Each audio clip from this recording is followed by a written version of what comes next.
Assalamualaikum warahmatullahi wabarakatuh. Halo anak-anak, selamat datang kembali di pelajaran tematik IPA di tema 3. Sebelum kita memulai pembelajaran pada hari ini, mari kita berdoa terlebih dahulu dengan membaca basmalah. Bismillahirrahmanirrahim. Rabbi zidni ilman warzuqni fahman.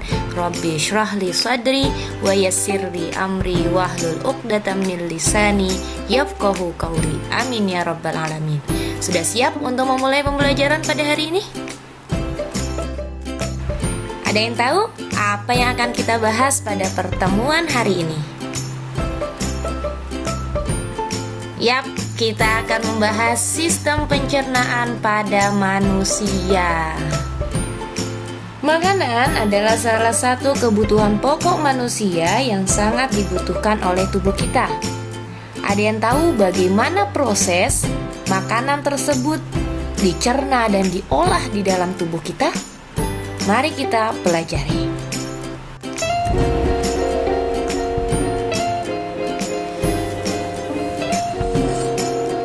Materi IPA yang hari ini kita akan bahas adalah KD 3.3. Dengan kegiatan pembelajaran yang pertama, kalian akan mengamati sistem pencernaan makanan pada tubuh manusia. Dan yang kedua, kalian akan mengetahui fungsi organ pencernaan pada manusia. Anak-anak, pernahkah kalian merasakan lapar? Setelah beraktivitas, tentu tubuhmu mengeluarkan banyak energi. Sebagai gantinya, kamu membutuhkan makanan agar tubuh kembali berenergi. Makanan yang kita makan dapat diubah menjadi energi setelah makanan itu dicerna oleh tubuh melalui sistem pencernaan. Bagaimana sistem pencernaan bekerja dalam tubuh kita? Dan apa saja organ pencernaan dalam tubuh kita? Mari kita pelajari. Mari kita perhatikan letak organ pencernaan di dalam tubuh kita pada gambar berikut. Sistem pencernaan manusia berupa saluran cerna yang terdiri dari rongga mulut, kerongkongan, lambung, usus halus, usus besar, dan juga anus. Selain itu, ada hati dan pankreas yang menghasilkan enzim untuk mempercepat proses reaksi. Organ pencernaan yang pertama adalah rongga mulut. Fungsinya yaitu menghancurkan makanan sehingga ukurannya menjadi kecil. Pertama-tama, proses pencernaan terjadi di dalam rongga mulut yang terdapat gigi, lidah, dan juga air liur. Di dalam mulut, proses pencernaan terjadi pada dua sistem, yaitu mekanis dan kimiawi. Kalau pencernaan mekanis, proses mengubah makanan menjadi lebih kecil dan lembut, yaitu makanan dikunyah oleh gigi dan dibantu oleh lidah agar terkunyah semuanya. Kalau pencernaan secara kimiawi adalah proses mengubah zat makanan yang kompleks menjadi lebih sederhana dengan enzim sehingga mudah diserap oleh tubuh. Nah, secara kimiawi ini makanan tercampur dengan air liur yang mengandung enzim amilase.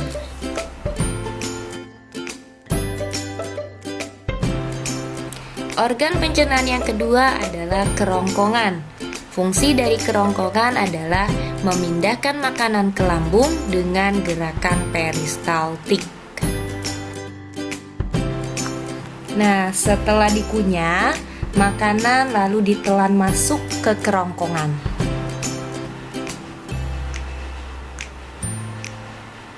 Di dalam kerongkongan, makanan terus didorong ke lambung oleh gerakan yang namanya peristaltik. Apa itu gerakan peristaltik? Peristaltik adalah gerakan meremas dan mendorong pada dinding kerongkongan.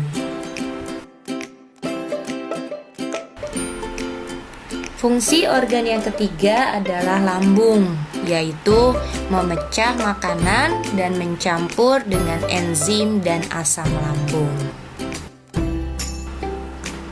Setelah melewati kerongkongan, sampailah makanan pada lambung. Nah, di lambung, makanan melalui dua proses pencernaan, sama seperti pada rongga mulut, yaitu secara mekanis dan kimiawi. Secara mekanis, makanan akan dilumat oleh dinding lambung. Nah, secara kimiawinya, makanan akan dicerna oleh getah lambung. Getah lambung tersebut mengandung air, asam lambung, dan beberapa enzim seperti renin, pepsin, dan lipase. Organ pencernaan yang keempat adalah usus halus. Fungsi dari usus halus adalah menyerap sebagian nutrisi atau sari-sari makanan di dalam tubuh. Nah, setelah makanan dicerna di lambung sekitar 3-4 jam, makanan akan masuk ke dalam usus halus. Di dalam usus halus terjadi pencernaan kimiawi dan penyerapan sari-sari makanan. Enzim yang berperan dihasilkan oleh pankreas.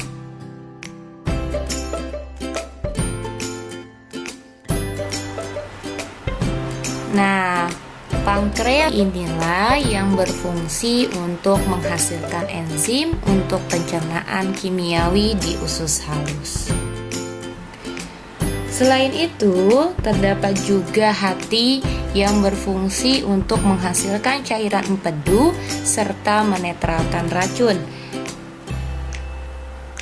Nah, cairan empedu ini akhirnya ditampung di dalam kantong empedu. Kantong empedu yang berfungsi untuk membantu mencerna lemak di dalam tubuh dan menetralkan asam lambung. Selanjutnya, organ yang kelima yaitu usus besar. Apa fungsinya? Yaitu tempat penyerapan air dan pembentukan feses. Selanjutnya, makanan yang tidak diserap di dalam usus halus akan masuk ke usus besar. Sisa makanan tersebut masih banyak mengandung air, sehingga air akan diserap kembali oleh usus besar. Lalu di dalam usus besar terdapat bakteri baik yang namanya Escherichia coli. Bakteri ini membantu dalam proses pembusukan sisa makanan menjadi feses. Selanjutnya, feses akan dibuang melalui anus. Nah, sampailah pada organ yang terakhir yaitu anus. Anus ini berfungsi sebagai tempat pengeluaran sisa-sisa makanan yang sudah tidak diperlukan oleh tubuh. Untuk lebih memahami bagaimana proses pencernaan yang terjadi dalam tubuh kita, tolong amati video berikut ini. Hey kawan, namaku Gilbert si anggur. Ya, nama itu adalah ide ayahku. Omong-omong, hari ini aku akan melakukan perjalanan seru ke dalam tubuh manusia. Jadi, mau menonton? Perjalanan dimulai ketika manusia menuju ke ruang makan siang kantor, membuka kotak makan siangnya dan menemukanku di sana. Apalagi yang ada di sini? Roti lapis kalkun? Yogurt? Dia sudah menggigit roti lapisnya. Oh, sekarang giliranku. Dia memasukkanku ke mulutnya. Ini saatnya pergi. Jujur, cukup basah dan hangat di sini. Mulut adalah pintu gerbang ke sistem pencernaan. Sistem itu dirancang khusus untuk mengubah makanan menjadi nutrien berguna yang membuatmu tetap berenergi dan membantu sel tumbuh dan memperbaiki diri. Jadi, setelah mengambil gigitan pertama dari apa yang kamu makan, kamu menghidupkan mesin pencernaan. Saat kamu mengunyah, makanan dipecah menjadi beberapa bagian untuk memudahkan prosesnya. Ludah sangat berguna karena bercampur dengan makanan dan bisa lebih menghancurkannya. Dengan begitu, perutmu tidak perlu mencerna seluruh bongkah makanan. Omong-omong, ini fakta seru. Jumlah air liur yang kamu hasilkan dalam setahun dapat mengisi 2 bak mandi ukuran sedang. Hampir 1 kolam penuh air liur. benar-benar hujan air liur di sini. Wah, lebih baik aku berhati-hati dengan gigi ini. Aku tidak mau berakhir seperti bocah kalkun di sana itu. Sulit karena orang ini menggunakan lidahnya untuk menggulung makanan di mulutnya dan ke arah giginya. Aku benar-benar tidak ingin menjadi selai hari ini. Jadi, aku akan melewati pengunyahan ini. Ayo turun. Wih!